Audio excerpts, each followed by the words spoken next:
Hello and welcome to my channel, or welcome back to my channel. My name is Jay and this is a web of classic tales. If you're enjoying the videos, please like, subscribe, and share. If you'd like a notification every single time a new video is uploaded, please click on the little bell icon. Today we will continue reading Lewis Carroll's Alice's Adventures in Wonderland. "Curiouser and curiouser," cried Alice, for she was so much surprised that for the moment she quite forgot how to speak good English. "Now I'm opening out like the largest telescope that ever was. Goodbye, feet." For when she looked down at her feet, they seemed to be almost out of sight. They were getting so far off. "Oh, my poor little feet. I wonder who will put on your shoes and stockings for you now, dears. I'm sure I shan't be able. I shall be a great deal too far off to trouble myself about you. You must manage the best way you can, but I must be kind to them," thought Alice, "or perhaps they won't walk the way I want to go. Let me see. I'll give them a new pair of boots every Christmas." And she went on planning to herself how she would manage it. They must go by the carrier, she thought. And how funny it'll seem, sending presents to one's own feet. And how odd the directions will look. "Alice's right foot, Esquire. Hearthrug near the fender, with Alice's love." Oh dear, what nonsense I'm talking. Just at this moment her head struck against the roof of the hall. In fact, she was now more than 9 feet high, and she at once took up the little golden key and hurried off to the garden door. Poor Alice! It was as much as she could do, lying down on one side, to look through into the garden with one eye. But to get through was more hopeless than ever. She sat down and began to cry again. "You ought to be ashamed of yourself," said Alice. "A great girl like you." She might well say this. "To go on crying in this way. Stop this moment, I tell you." But she went on all the same, shedding gallons of tears, until there was a large pool all round her, about 4 inches deep, and reaching halfway down the hall. After a time she heard a little pattering of feet in the distance, and she hastily dried her eyes to see what was coming. It was the White Rabbit returning, splendidly dressed, with a pair of white kid gloves in one hand and a large fan in the other. He came trotting along in a great hurry, muttering to himself as he came, "Oh, the Duchess, the Duchess! Oh, won't she be savage if I've kept her waiting!" Alice felt so desperate that she was ready to ask help of anyone, so when the White Rabbit came near her, she began in a low, timid voice, "If you please, sir." The rabbit started violently, dropped the white kid gloves and the fan, and scurried away into the darkness as hard as he could go. Alice took up the fan and gloves, and as the hall was very hot, she kept fanning herself all the time she went on talking. "Dear, dear, how queer everything is today. And yesterday things went on just as usual. I wonder if I've been changed in the night. Let me think.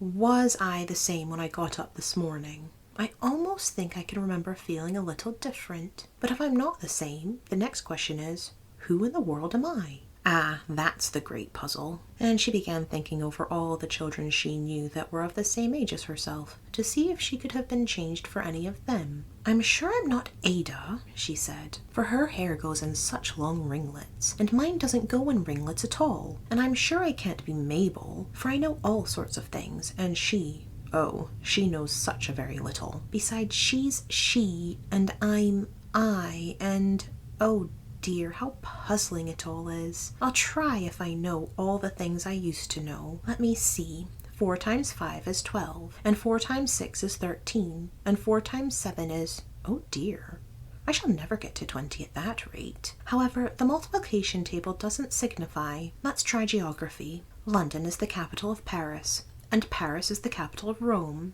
and Rome...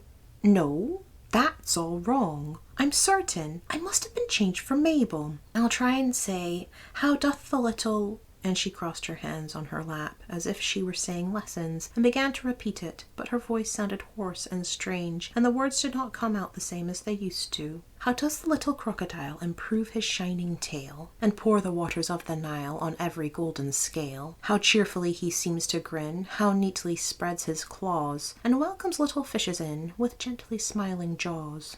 I'm sure those are not the right words," said poor Alice, and her eyes filled with tears again as she went on. "I must be Mabel after all, and I shall have to go and live in that poky little house, and have next to no toys to play with, and oh, ever so many lessons to learn. No, I've made up my mind about it. If I'm Mabel, I'll stay down here. It'll be no use their putting their heads down and saying, 'Come up again, dear.' I shall only look up and say, 'Who am I then?' Tell me that first, and then, if I like being that person, I'll come up. If not, I'll stay down here till I'm somebody else. But, oh dear, cried Alice with a sudden burst of tears, I do wish they would put their heads down. I am so very tired of being all alone here. As she said this, she looked down at her hands, and was surprised to see that she had put on one of the rabbit's little white kid gloves while she was talking. How can I have done that? She thought. I must be growing small again. She got up and went to the table to measure herself by it, and found that, as nearly as she could guess, she was now about 2 feet high, and was going on shrinking rapidly.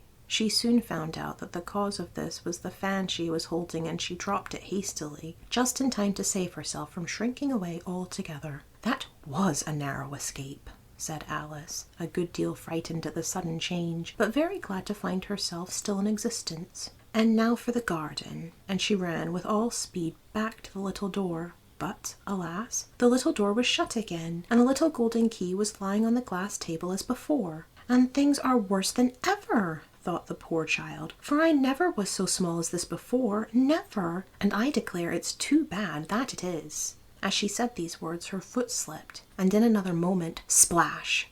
She was up to her chin in salt water. Her first idea was that she had somehow fallen into the sea. And in that case I can go back by railway, she said to herself. Alice had been to the seaside once in her life, and had come to the general conclusion that wherever you go to on the English coast, you find a number of bathing machines in the sea, some children digging in the sand with wooden spades, then a row of lodging houses, and behind them a railway station. However, she soon made out that she was in the pool of tears which she had wet when she was 9 feet high. I wish I hadn't cried so much, said Alice as she swam about, trying to find her way out. I shall be punished for it now, I suppose, by being drowned in my own tears. That will be a queer thing, to be sure. However, everything is queer today. Just then she heard something splashing about in the pool a little way off, and she swam nearer to make out what it was. At first she thought it must be a walrus or a hippopotamus, but then she remembered how small she was now, and she soon made out that it was only a mouse that had slipped in like herself. Would it be of any use now, thought Alice, to speak to this mouse?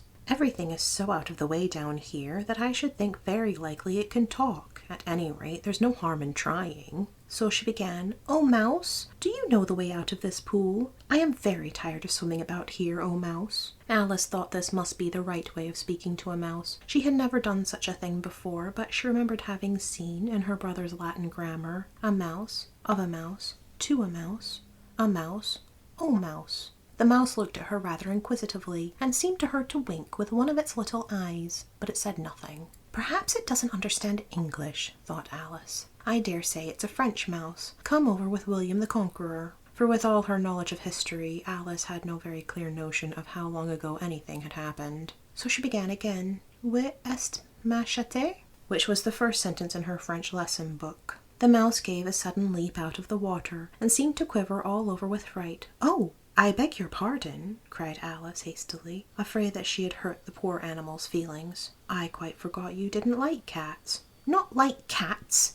cried the mouse in a shrill, passionate voice. "Would you like cats if you were me?" "Well, perhaps not," said Alice in a soothing tone. "Don't be angry about it. And yet I wish I could show you our cat Dinah. I think you'd take a fancy to cats if you could only see her. She is such a dear, quiet thing," Alice went on half to herself, as she swam lazily about the pool. "And she sits purring so nicely by the fire, licking her paws and washing her face. And she is such a nice, soft thing to nurse. And she's such a capital one for catching mice." "Oh, I beg your pardon," cried Alice again, for this time the mouse was bristling all over, and she felt certain it must be really offended. "We won't talk about her any more if you'd rather not." "We, indeed," cried the mouse, who was trembling down to the end of its tail. "As if I would talk on such a subject. Our family always hated cats. Nasty, low, vulgar things. Don't let me hear the name again." "I won't, indeed," said Alice, in a great hurry to change the subject of conversation. Are you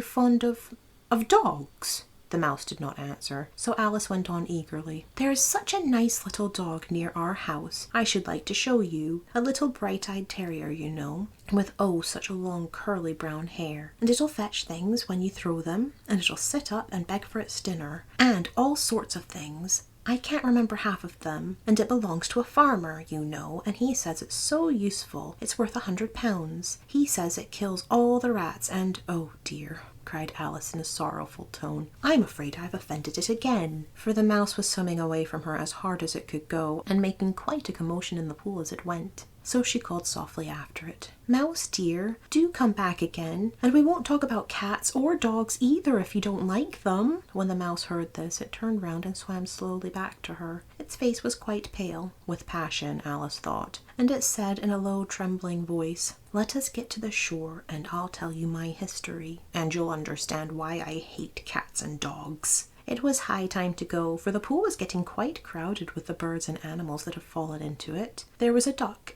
and a dodo, a lory and an eaglet, and several other curious creatures. Alice led the way, and the whole party swam to the shore. Thank you for listening. This has been Lewis Carroll's Alice's Adventures in Wonderland, Chapter 2. I've been Jay. This has been a web of classic tales. Please like, subscribe, and share. Click the bell icon for notifications. I hope you're having a fantastic day. Have a nice life, and I'll see you next time.